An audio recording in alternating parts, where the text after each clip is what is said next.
Train ಮಾಡೋದ್ರ ಮೂಲಕ ಈ ಮನಸ್ಸನ್ನ ನಾವು ಕಂಟ್ರೋಲ್ ಮಾಡಬಹುದು ಮಾಸ್ಟರ್ಸ್ ಅಲ್ವಾ. ಸೊ ಅದು ಹೆಂಗೆ ಅಂತ ನಾವು ಇವತ್ತು ಕಂಪ್ಲೀಟ್ ಆಗೋದ್ರ ಬಗ್ಗೆ ಮಾಹಿತಿನ ತಿಳ್ಕೊಳ್ತಾ ಹೋಗೋಣ.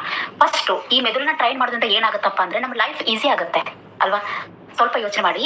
ಸೊ ಯಾವ ಸಿಕ್ಕಾಪಟ್ಟೆ ಯೋಚನೆ ಮಾಡ್ತಾ ಮಾಡ್ತಾ ಎಷ್ಟೋ ವರ್ಷ ಮೆಡಿಟೇಷನ್ ಮಾಡಲಾರ್ದ್ರೆ ನಾವು ಏನ್ ಟೈಮ್ ಕಳೆದಿದ್ದೇವಲ್ವಾ. ಸೊ ಲೈಫ್ ಎಷ್ಟು ಕಷ್ಟ ಆಯ್ತು ನಮ್ದು ಅವಾಗ. ಪ್ರತಿಯೊಂದಕ್ಕೂ ದುಃಖ ಪಡ್ತಾ ಇದ್ವಿ. ಸೊ ಇದ್ಯಾಕ್ ಹಂಗೆ ಅದ್ಯಾಕ್ ಹಿಂಗೆ ಎಲ್ಲದಕ್ಕೂ ಪ್ರಶ್ನೆಗಳು ಹೇಳ್ತಾ ಇದ್ವು. ಸೊ ಒಂದ್ ಸಲ ನಾವು ಮೆಡಿಟೇಷನ್ ಸ್ಟಾರ್ಟ್ ಮಾಡಿದ್ವಿ, ಬ್ರೈನಿಗೆ ಟ್ರೈನ್ ಮಾಡಕ್ ಸ್ಟಾರ್ಟ್ ಮಾಡಿದ್ವಿ. ಯೋಚನೆಗಳನ್ನ ಅನವಶ್ಯಕ ಮಾಡೋದನ್ನ ಬ್ರೈನ್ ನಿಲ್ಲಿಸ್ತು. ಅಂದ್ರೆ ಮನಸ್ಸು ಕೆಲಸ ಶೂನ್ಯ ಆಯ್ತು. ಬ್ರೈನ್ ಏನಾಯ್ತು, ಜಸ್ಟ್ ಇನ್ಫಾರ್ಮೇಶನ್ ತಗೊಳ್ಳೋದು, ವರ್ತಮಾನದಲ್ಲಿರೋದು ಮಾತ್ರ ಮಾಡಕ್ ಸ್ಟಾರ್ಟ್ ಮಾಡ್ತು. ಸೊ ಅಂದ್ರೆ ಲೈಫ್ ಈಸಿ ಆಗ್ತು, ನಮ್ದು ಬಹಳ ಸರಳವಾಗಿ ಹೋಗ್ತಾ ಬಂತು. ಸೊ ಹಂಗೆ ಹಾರ್ಡ್ ವರ್ಕ್ ಕಡಿಮೆ ಆಗುತ್ತೆ. ಸೊ ನೋಡಿ, ಯಾರು ಬ್ರೈನ್ ನ ಟ್ರೈನ್ ಮಾಡಿದ್ರಲ್ವೋ ಅವ್ರಿಗೆ ತುಂಬಾ ಹಾರ್ಡ್ ವರ್ಕ್ ಮಾಡ್ತಾರೆ. ಅವ್ರು ಯಾವುದೇ ವಿಷಯ ಅಂದ್ರೆ ಹಾರ್ಡ್ ವರ್ಕ್. ಉದಾಹರಣೆಗೆ ಎಕ್ಸಾಮ್ ನ ನಾವು ಡೈಲಿ ವರ್ಷಾನುಪೂರ್ತಿನಿ ಡೈಲಿ ನಾವು ಓದ್ಕೊಂತಾ ಇರ್ಬೇಕು. ಅಂದ್ರೆ ಮೆದುಳಿಗೆ ಟ್ರೈನ್ ಮಾಡ್ಬೇಕು. ಸೊ ಅದು ಓದೋದು ಪ್ರತಿಯೊಂದು ಸಬ್ಜೆಕ್ಟ್ ಅನ್ನ ಕ್ಲಿಯರ್ ಮಾಡ್ತಾ ಹೋಗ್ಬೇಕು ಅವತ್ತಿಂದ ಅವತ್ತೆ. ಸೊ ಅವಾಗ ಎಕ್ಸಾಮ್ ದಿನ ನಮ್ಗೆ ಟೆನ್ಷನ್ ಆಗಲ್ಲ, ಹಾರ್ಡ್ ವರ್ಕ್ ಬರಲ್ಲ. ಜಸ್ಟ್ ಬರೀ ಸ್ಮಾರ್ಟ್ ಆಗಿ ವರ್ಕ್ ಮಾಡಿದ್ರೆ ಸಾಕು. ಎಕ್ಸಾಮ್ ದಿನ ತುಂಬಾ ಜನ ಏನ್ ಮಾಡ್ತಾರಪ್ಪ ಅಂದ್ರೆ ಎಕ್ಸಾಮ್ ಇನ್ನೇನು ಒಂದ್ ವಾರ ಇದೆ ಅಂದಾಗ ಫುಲ್ ಟೆನ್ಷನ್ ಮಾಡ್ಕೊಂಡು ಓದಕ್ ಸ್ಟಾರ್ಟ್ ಮಾಡ್ತಾರೆ. ಅಂದ್ರೆ ಬ್ರೈನಿಗೆ ಏನ್ ಮಾಡ್ತಾರೆ, ಸ್ಟ್ರೆಸ್ ಕೊಡ್ತಾರೆ. ಸೊ ಅಂದ್ರೆ ಹಾರ್ಡ್ ವರ್ಕ್ ಏನಾಗುತ್ತೆ, ಕಡಿಮೆ ಆಗುತ್ತೆ ನಾವು ನಮ್ಮ ಬ್ರೈನ್ ಅನ್ನ ಟ್ರೈನ್ ಮಾಡೋದ್ರಿಂದ. ಇದ್ರ ಜೊತೆಗೆ ಸಕ್ಸಸ್ ಅನ್ನೋದು ಏನಾಗತ್ತಪ್ಪ ನಮ್ಗೆ ಸಿಗ್ತಾ ಹೋಗುತ್ತೆ. ಯಾರು ಬ್ರೈನ್ ಅನ್ನ ಟ್ರೈನ್ ಮಾಡ್ತಾರೋ, ಅಂದ್ರೆ ನಾವು ಆಲ್ರೆಡಿ ಬ್ರೈನ್ ನ ಟ್ರೈನ್ ಮಾಡ್ತಾ ಇದೀವಿ ಮಾಸ್ಟರ್ಸ್, ನಾವೆಲ್ಲರೂ ಖುಷಿ ಪಡಬೇಕು ಈ ಒಂದು ವಿಷಯಕ್ಕೆ. ಸೊ ಮೆಡಿಟೇಷನ್ ಮೂಲಕ. Yes masters. ಸೊ ನಾವೆಲ್ಲ ನಮ್ಗೆ ಗೊತ್ತಿರೋ ಹಾಗೆ ಈ ಫಿಸಿಕಲ್ ಬಾಡಿಗೆ ನಾವು ಏನ್ ಮಾಡ್ತೀವಪ್ಪ ಅಂದ್ರೆ ಟ್ರೈನ್ ಮಾಡ್ತೀವಿ. ಬಟ್ ಇದುವರೆಗೆ ಯಾರು ಮೆಂಟಲಿ ಯಾರು ಟ್ರೈನ್ ಮಾಡಕ್ ಹೋಗಿಲ್ಲ ಮಾಸ್ಟರ್ಸ್, ನೀವು ಅಬ್ಸರ್ವ್ ಮಾಡಿರ್ಬೋದು. ಸೊ ಫಿಸಿಕಲ್ ಅಂದ್ರೆ ಏನ್ ಮಾಡ್ತೀವಿ, ಎಕ್ಸರ್ಸೈಸ್ ಮಾಡ್ತೀವಿ, ಡ್ಯಾನ್ಸ್ ಮಾಡ್ತೀವಿ.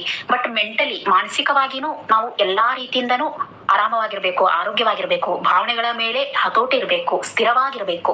ಸೊ ಇದೆಲ್ಲ ಆಗ್ಬೇಕಂದ್ರೆ ಮೆಂಟಲಿ ಟ್ರೈನ್ ಮಾಡೋದನ್ನ ಕಲಿಬೇಕು ನಾವು.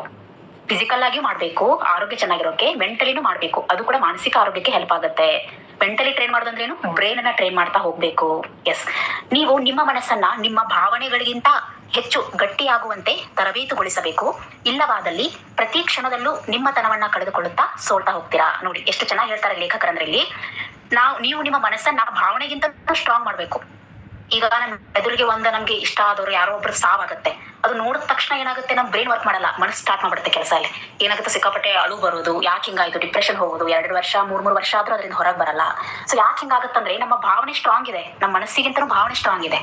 ಸೊ ನಾವು ಧ್ಯಾನ ಮಾಡಿ ಏನ್ ಮಾಡ್ತಾ ಇದೀವಿ, ಅಂತಹ ಮನಸ್ಸನ್ನ ಸ್ಥಿರ ಮಾಡ್ತಾ ಇದೀವಿ. ಅಂದ್ರೆ ಬ್ರೈನಿಗೆ ಟ್ರೈನ್ ಕೊಡ್ತಾ ಇದೀವಿ, ಹೌದಾ. ಸೊ ಅದನ್ನ ಹೇಳ್ತಿದ್ದಾರೆ, ಒಂದ್ ವೇಳೆ ನಾವೇನಾದ್ರೂ ನಮ್ಮ ಮನಸ್ಸನ್ನ ಭಾವನೆಗಳಿಗಿಂತಲೂ ಗಟ್ಟಿ ಮಾಡ್ಕೊಳ್ಳದೆ ಹೋದ್ರೆ ನಮ್ಮ ತನವನ್ನ ನಾವು ಕಳ್ಕೋಬೇಕಾಗತ್ತೆ, ನಾವು ಎಲ್ಲದರಲ್ಲೂ ಸೋಲ್ಬೇಕಾಗತ್ತೆ. ಸೊ ನಾವು ಇದಕ್ಕೆ ಅವಕಾಶ ಮಾಡ್ಕೊಡ್ಬಾರದು. ಸೊ ಎಮೋಷನ್ಸ್ ನ ಗಟ್ಟಿ ಮಾಡ್ಕೋಬೇಕು. ಅದರಿಂದ ಏನಾಗುತ್ತೆ, ಬ್ರೈನ್ ಶಾರ್ಪ್ ಆಗ್ತಾ ಹೋಗುತ್ತೆ. ಸೊ ಏನಂದ್ರೆ ಎಮೋಷನ್ಸ್ ಗಳು ಏನ್ ಮಾಡ್ತಾ ನಮ್ಮನ್ನ ಯಾವಾಗ ದುಃಖದಲ್ಲಿರೋ ಮಾಡ್ತವೆ, ಯಾವಾಗ್ಲೂ ಡಿಪ್ರೆಷನ್ ಅಲ್ಲಿ ಇರೋದು, ಯಾವಾಗ್ಲೂ ಏನು ಯೋಚನೆ ಮಾಡ್ತಾ ಇರೋದು, ಇದ್ಯಾಕಂಗೆ, ನಮ್ಮ ಬಗ್ಗೆ ನಮ್ ಕೀಳರಿಮೆ ಇಟ್ಕೊಳ್ಳೋದು. ಸೊ ಇದೆಲ್ಲ ಏನಾಗುತ್ತಪ್ಪ ಅಂದ್ರೆ ಎಮೋಷನ್ಸ್ ನಾವು ಗಟ್ಟಿ ಅಂದ್ರೆ ಭಾವನೆಗಳು ಗಟ್ಟಿ ಆಗಿದ್ರೆ ಆಗಿರುವಂತದ್ದು. ಸೊ ಯಾವಾಗ ನಾವು ಎಮೋಷನ್ಸ್ ನ ಕಂಟ್ರೋಲ್ ಮಾಡಿ ಸ್ಥಿರ ಮಾಡ್ತೇವೋ ನಮ್ ಬ್ರೈನ್ ಶಾರ್ಪ್ ಆಗುತ್ತೆ. ಅಂದ್ರೆ ಅದು ಹೊಸ ಹೊಸ ವಿಚಾರ ತಿಳ್ಕೊಳಕ್ ಸ್ಟಾರ್ಟ್ ಮಾಡುತ್ತೆ.